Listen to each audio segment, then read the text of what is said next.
Assalamualaikum warahmatullahi wabarakatuh. Perkenalkan, kami dari FG1. Pada kesempatan kali ini kami akan mempresentasikan dari negara Amerika, yaitu tentang mengapa Amerika atau tepatnya Trump mengeluarkan kebijakan tarif. Saya Muhammad Alam Suraya dari Departemen Teknik Elektro. Saya Muhammad Nafajri dari Departemen Teknik Sipil. Saya Sugeng Kasenti dari Departemen Teknik Mesin. Saya Lady Menda dari Departemen Teknik Industri. Saya Dita Kemana dari Departemen Teknik Elektro. Saya Gracia Indra Yohan dari Departemen Teknik Elektro. Saya Norman dari Departemen.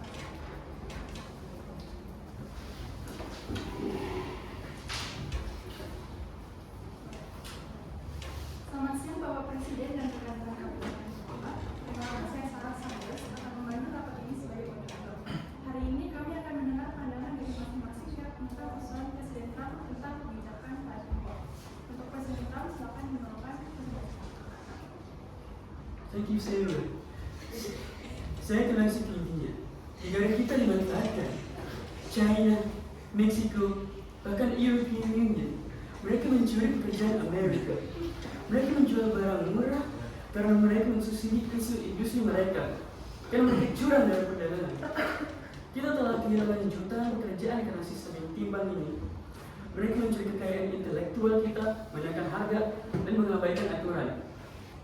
Bisa lihat di contoh di sini bahwa tarif yang mereka kasih ke kita, ke Amerika, China 67%, Vietnam 90%, Taiwan 64%, Indonesia 64% juga, Kamboja 97%, Sri Lanka 88%, Bangladesh 74%. Saya tidak akan membiarkan itu terus terjadi. Tarif adalah cara saya untuk bilang cukup. Ini bukan perang dagang, ini adalah negosiasi yang kuat. Kita tidak akan menolak perdagangan. Kita ingin perdagangan yang adil. Kalau mereka tidak mau ikut aturan yang adil, maka kita bikin aturan yang baru. Saya di sini untuk melindungi pekerjaan Amerika. Saya di sini untuk memenangkan kembali industri kita. Dan percayalah, America will win. Terima kasih Pak Presiden atas presentasinya. Kita akan lanjut ke Pak Laitiza. Selamat siang rekan-rekan semua. Perkenalkan, saya adalah Robert Laitizer selaku perwakilan dagang Amerika Serikat tahun 2017 sampai 2021 dan sekarang menjabat sebagai ketua dari Perkumpulan Pedagang Amerika. Saya memandang bahwasanya kebijakan tarif yang ditetapkan oleh Presiden Trump bukanlah bentuk penolakan terhadap perdagangan bebas, melainkan ini adalah upaya dari Presiden Trump untuk menciptakan perdagangan yang adil dan seimbang. Seperti yang beliau tadi jelaskan, selama bertahun-tahun banyak negara yang memanfaatkan kita dan mencuri uang kita, seperti China. Mereka menurut saya bukanlah pesaingan dagang, melainkan mereka adalah ancaman yang nyata bagi Amerika. Mereka adalah pesaing yang ingin menggantikan posisi kita sebagai pemimpin dunia. China telah mencuri jutaan dolar dari kita, mencuri teknologi kita, dan juga memperkuat militer mereka. Ini adalah transfer kekayaan yang tidak masuk akal serta membahayakan keamanan nasional kita. Tarif bukanlah sebuah sihir yang tetapi merupakan alat penting untuk kebijakan ekonomi kita. Dengan menerapkan tarif, kita dapat mendorong perusahaan di Amerika untuk memproduksi barang dalam negeri, menciptakan lebih banyak lapangan kerja bagi warga Amerika, dan juga meningkatkan upah dari pekerja Amerika. Saya percaya bahwa perusahaan akan menyesuaikan diri, dan peraturan tarif ini akan dapat membuat Amerika menjadi great again. Terima kasih untuk Pak Laitiza. Berikutnya akan dilanjut oleh Pak Nabaros.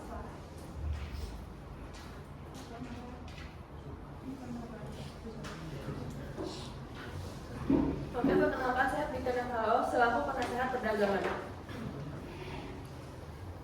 Free trade adalah mitos. Kalau salah satu pihak bermain kotor, maka itu perdagangan. Tapi itu ada eksploitasi. Selama bertahun-tahun, kita membiarkan negara lain, terutama Cina, mengambil keuntungan dari sistem ini.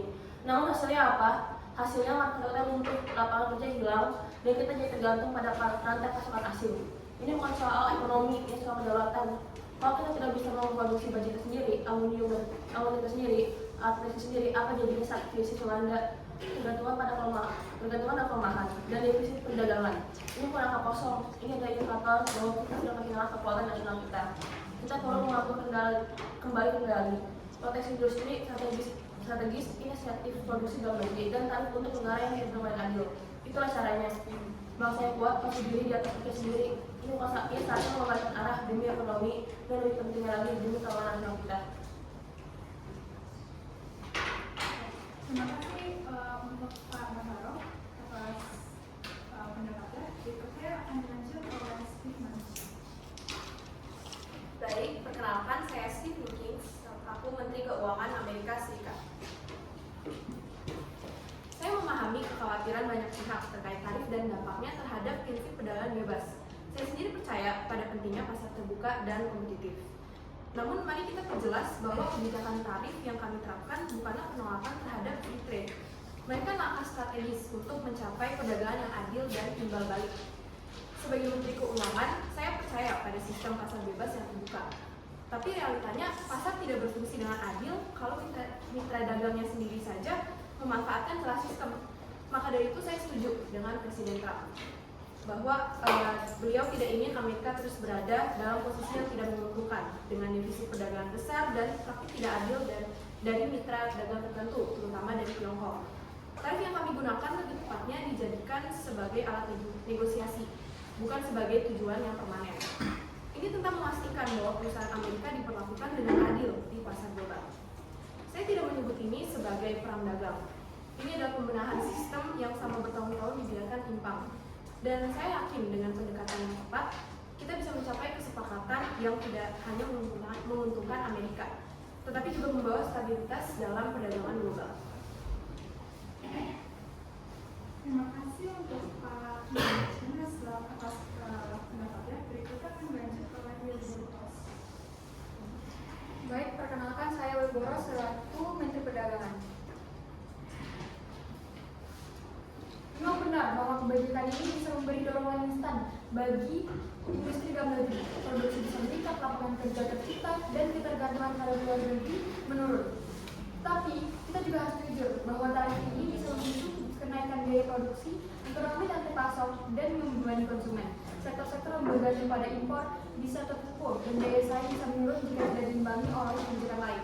Karena itu, tarif bukan solusi satu arah. Kita butuh pendekatan yang cerdas, di mana dengan strategi kompensasi untuk sektor yang terdampak, serta fleksibilitas dalam penerapannya.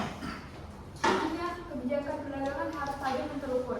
Tarif yang efektif bukan tentang keras atau tidaknya, tetapi tentang tepat sasarannya. Tarif bukan palu gada untuk menumpuk semua masalah. Ia harus digunakan sebagai pisau bedah, tepat sasaran dan hanya bila-bila benar dibutuhkan. Terima kasih Pak Putro atas pendapatnya. Berikutnya akan dilanjut oleh Glenn Putro. Oke, di sini perkenalkan nama saya Glenn Putro sebagai penasihat ekonomi nasional.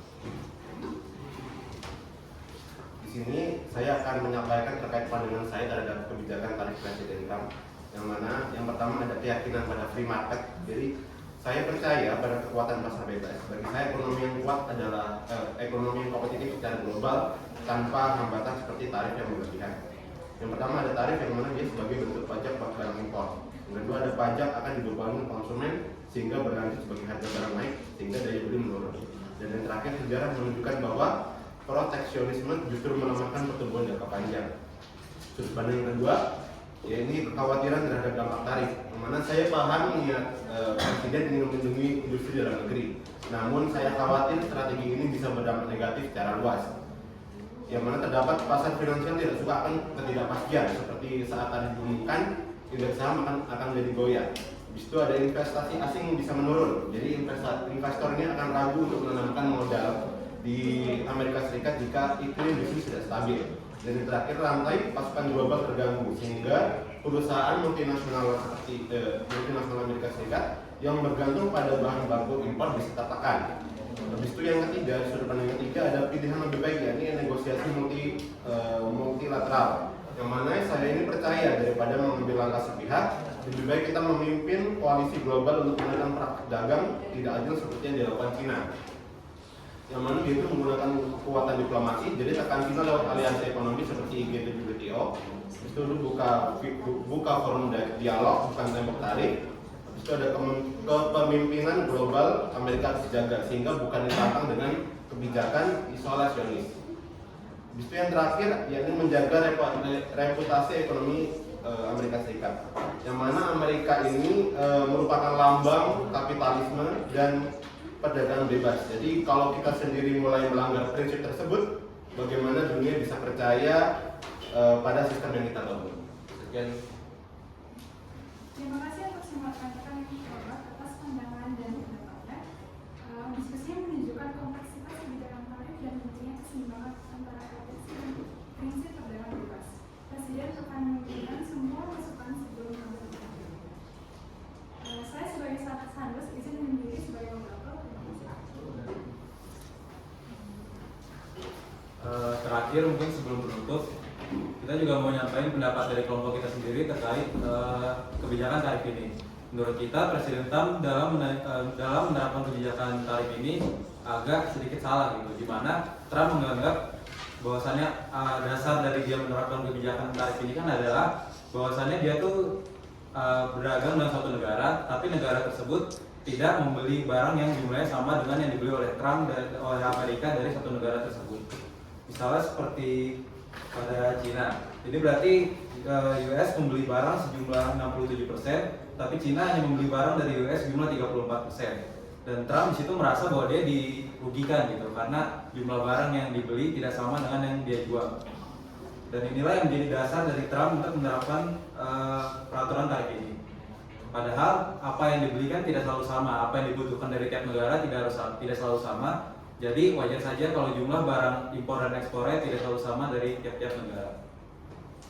Mungkin sekian saja presentasi dari FG1. Apakah ada yang ingin bertanya?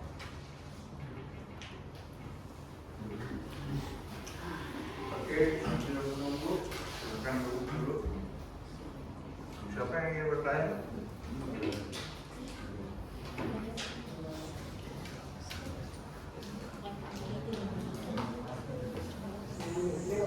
Oke, silakan. Perkenalkan saya dari FG5.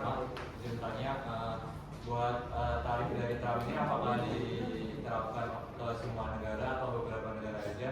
Sama ada pertimbangan nggak? Kan ada, setahu saya ada salah satu negara besar yang nggak dapat tarif.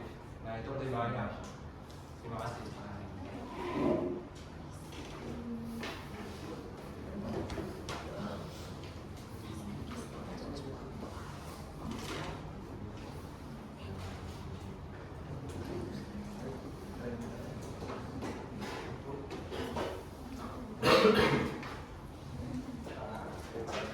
Satu lagi,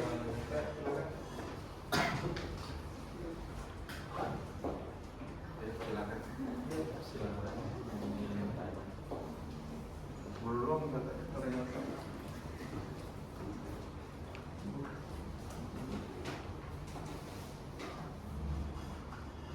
Nom.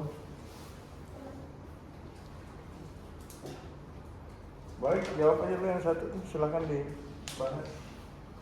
Sambil menunggu barangkali ada yang tanya lagi.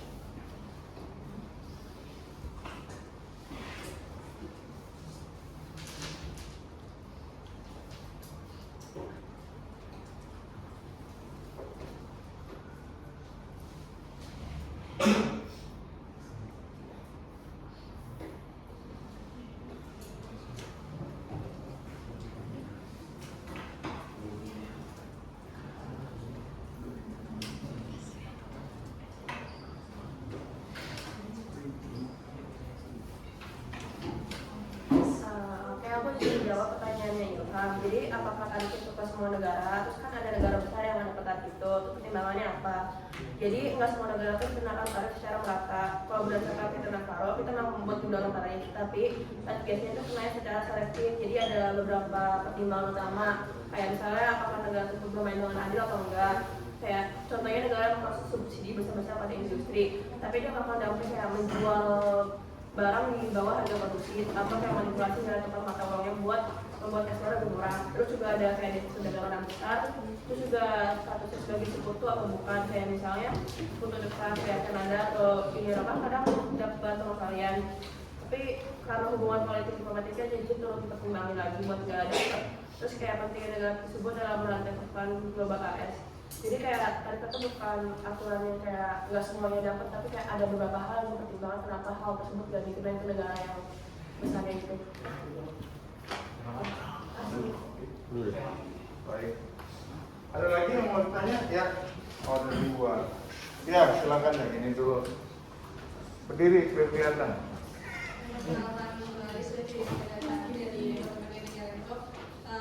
Jadi tadi kan Amerika itu ngasih tarif itu ke semua negara yang ada pengecualian, termasuk yang negara-negara sahabatnya Amerika sendiri. Nah, negara-negara sahabat dari Amerika itu kan pasti pada mata itu kan sama kebijakan baru Amerika, termasuk Singapura.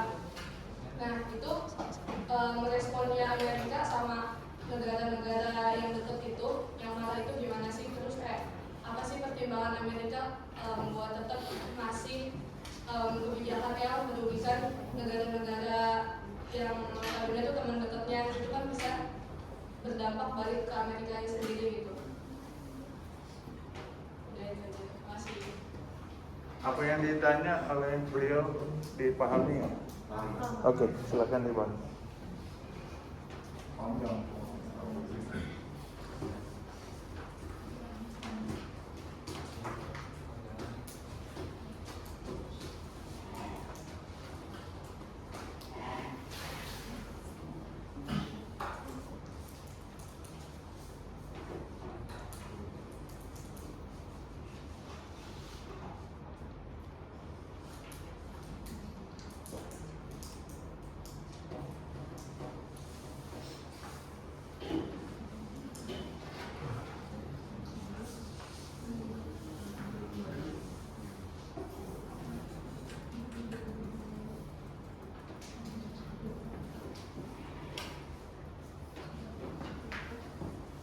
Menjawab, meskipun tarif yang dikenakan pada negara-negara sahabat Amerika tadi tetap diberlakukan, alasannya itu pertama adalah melindungi kepentingan nasional, terutama industri strategis seperti baja, aluminium, dan otomotif.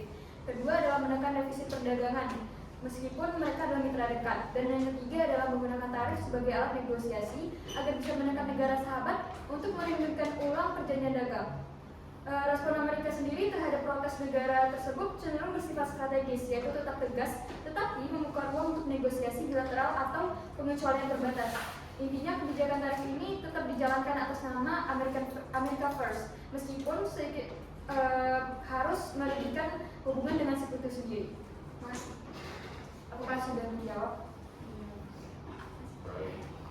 Oke, rasanya kita berikan aplaus pada FG 1. Kembaliin lagi, silakan. FG 5 mau pakai yang di depan? Enggak, kembalikan.